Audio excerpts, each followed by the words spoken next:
This was, I got cut off. This is all grown up. It was grown up this morning.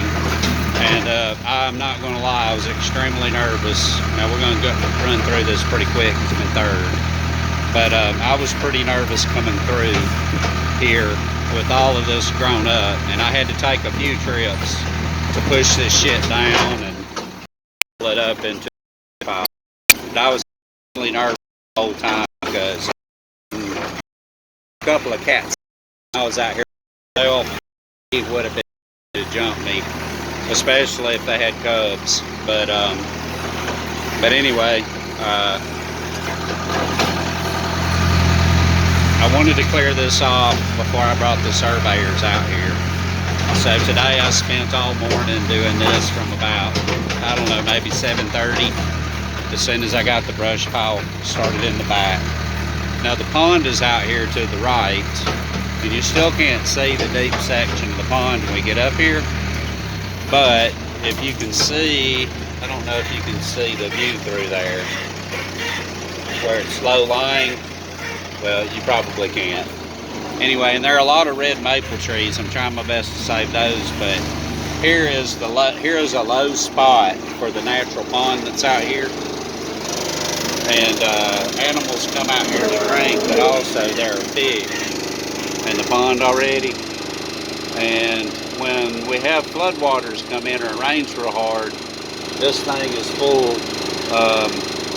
Really, to tell you the truth, you can't drive on this little road right here. But anyway, we're going to fix all that.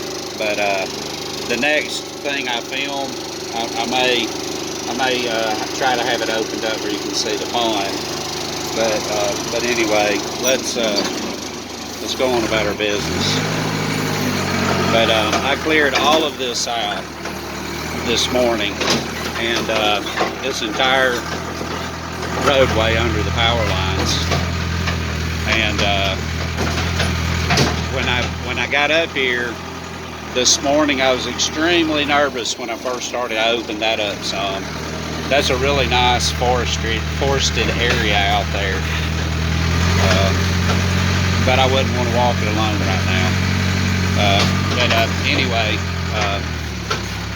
this area up here that I started out, this was all grown up with trees and weeds and all, and I started this morning by weed eating, and we're going to drive and I'll show you this hill. But all of this, I cleaned every bit of this out this morning. This was all grown up. Now this property marker, I don't know exactly where it is, but that power pole, looking at the maps, it's either that power pole or that power pole, but I'm thinking it's this one right here beside me, straight out in that direction. And I can't tell for certain on the plat, but it looks to be maybe 75 to 100 yards out in that direction. There should be another marker. And anyway, and then the land boundary shoots off at an angle, and it's like almost a 45-degree angle or so. And then we come down here. In fact, yes, maybe 45 degrees. All this was grown up, all this on this hill. And this morning, the first thing I did was, that driveway is actually on my property. My property line should be on the other side of that drive, about, and it's hard to tell, but it looks like it would be maybe 40 feet, 30 to 40 feet. And then it goes straight back 200 and some odd feet. So this gate that these people placed on this property here in the front, this gate, and I'm not going to go down there because I'm going to have to turn around and come back, but this gate that's down here is actually on my property. And that driveway, there is no easement for that driveway. And for the life of me, I don't know why anyone would do that, you know, buy that property without that easement. But there isn't one. And like right here, this gate is probably about even with where that large pine tree is in front of me, and all of that is on my property, every bit of it. And then their property is directly behind it, and it's a big rectangle. But I mean, I'll work with them, but I started out being really cautious, you know, because I don't want to have any conflicts with any of the neighbors in the area. That pop you heard was posi track turning off. But anyway,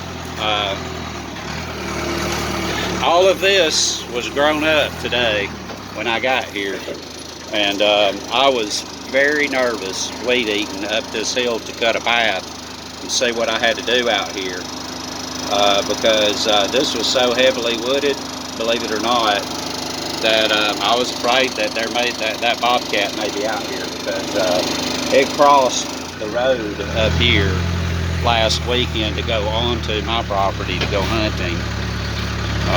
And I mean, I know why, because there's all kinds of wildlife that comes out here, mainly due to that pond. But the pond and this thing has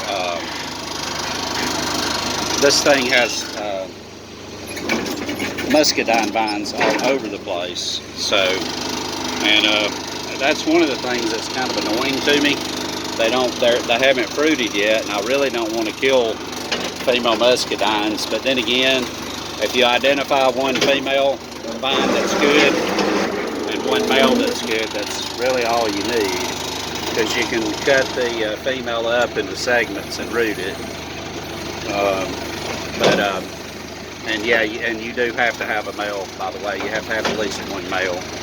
So if you know you're going to plant a vineyard with muscadines, it's probably best to have, I'd say maybe for every 10 female plants, you might want to go ahead and have a male plant. But anyway, my property line is probably, we've already passed it, but it goes back at an angle all the way back to the, well, I can't show you that. I don't want to drive that around that far. Well, I guess we can. Let's make a real video of the tractor using the machine. It shouldn't run out of fuel. My sending unit doesn't work, so that means my fuel gauge doesn't work. But anyway, again, here we are. You can see the water, and it's dry right now, and you can see water, and you probably can't tell it on the video like I can, but on the other side of that little marsh, there's actually some hot water. So, but anyway, like I said, for now, I feel better. My wife came out and I walked it with her, just showing her. She thought it was a really good idea to do what I did. Go ahead and, you know, open the roadway and I opened most of the roadway up in the back, but I didn't do it all.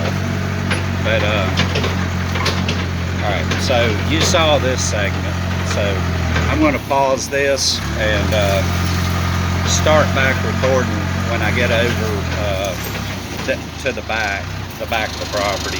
Well, yeah, it won't take that long.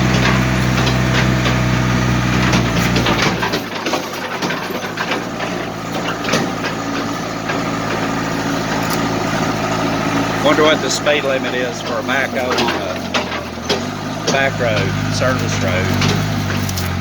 But anyway, and you know, it's hilly over here, so this is where I dug up some of the dirt to make it a little bit flatter, and decided to donate it to the holes where the 2 sweet gum trees I knocked down yesterday left. Those 2 sweet gum trees. And anyway, let's see if we think we'll be okay. I'm going to get out in the road for a moment. There's a car, so let's let them go by. Alright, there's a car. Now I'm going to go down the driveway. This is my neighbor's driveway. He told me to use it if I needed to, do what I needed to. I dug up some stumps for him where he had cut down some trees. There's one area. There's another area. There used to be some pretty large stumps in there. And I dug these up for him yesterday and burned them on my brush pile. Now, let's see if we can get through here.